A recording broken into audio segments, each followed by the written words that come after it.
Hello and welcome to Cadenza, music. Am I right? I've always considered myself to be a student of music. It inspires me, baffles me, motivates my curiosity, calms me, excites me, ignites my childlike sense of wonder, and more. Why is music so important to us and our lives? We surround ourselves with it. It allows us to connect with others, and it is a bridge to our collective past and a pathway to our collective future, eternally. How did we as a species go from banging sticks and rocks together in a smoky cave to creating majestic orchestral pieces or electronica or jazz or soul or that rock and roll and everything before, during, and after? And who are these makers of music? We all know there is good music and bad music, but we can't seem to agree on what that is. The same piece that pushes all the buttons for one person can be considered eardrum piercing crap by another. And if you allow each the right to their opinion, to their taste, their sense of self expression, they are both right, as they see it.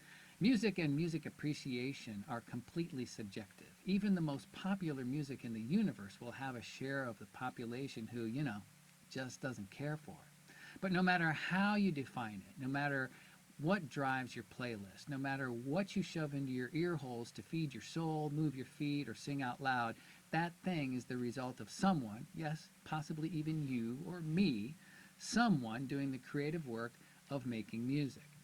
This brings us to where we are today. From Happy Birthday to Night on Bald Mountain, from Baby Shark to They're Coming to Take Me Away, from Purple Rain to Stairway to Heaven to Hey Jude to Jingle Bells to Rapper's Delight to Hit Me Baby One More Time and on and on and on. The act of creating music, a song, is magic and a mystery. It's always been my understanding that cadenza is a musical term that means to play freely. It may have more of a formal definition in a book somewhere, or be one of those words that have multiple meanings like bear or leaves or spatula, but for our purposes, to play freely will do just fine.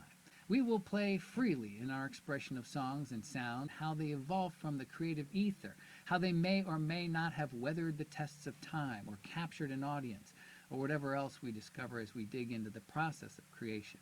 Then we will play freely as we present a version of a song here in the moment, simply so that song itself can do its magic. At least, that's what we're shooting for. So let's get at it. For our first tune, we're going to trip back a bit to 1868. That may only sound like 153 years ago, but when you realize it was the year Ulysses S. Grant was elected president, helium was discovered, the population of Japan hit 30 million people, and Thomas Humber invented the safety bicycle, it adds some perspective. It was hardly yesterday. And if helium was not enough of a gift in 1868, we got a fabulous song from a songwriter with one of the greatest names known to mankind. The song is Whispering Hope, and the songwriter is one Septimus Winner. Listen to that. Septimus Winner. How did Septimus fall out of favor as a name? And that is a birth name, not a stage name. Believe it or not, Septimus published Whispering Hope under the pseudonym Alice Hawthorne, as part of what is known today as the Hawthorne Ballads, but I digress. Born in Philadelphia in 1827, Winner was a self-taught musician who learned to play several instruments, including the violin, guitar, and banjo. Winner and his brother Joseph, that's right, just plain old Joseph, formed a music publishing business, and over the years, Old Septi wrote or edited 200 volumes of music from more than 20 instruments, and produced more than 2,000 arrangements for violin and piano, plus more than 1,500 easy arrangements for a number of instruments. This includes Swingin' the Alphabet, which he wrote for the Three Stooges. In fact, his book on learning to play the banjo is still used today. Remember, he was self-taught. In 1902, Winner died from a heart attack in Philadelphia at the age of 75, and in 1970, 68 years after his birth, the powers that be decided to induct that boy into the Songwriters Hall of Fame. Good for him. I'm sure he was thrilled. Now, I can't know your scope of experience with Winner or his work, but I'm guessing you've heard of some of his stuff even without even knowing it. Ever heard of Listen to the Mockingbird? Or what about Where, oh Where Has My Little Dog Gone? Or 10 Little Indians. Sound familiar? Boom. That is the work of Septimus Winner. Those remain well-known tunes that most people can recall without too much effort. Many people learn them as children. As I said, Whispering Hope was one of a batch of songs called the Hawthorne Ballads. It was published in 1868 and is quite different from some of its other songs. It's an anomaly. Where Ten Little Indians presents as a simple, effective counting song, the concepts of Whispering Hope are decidedly more complex.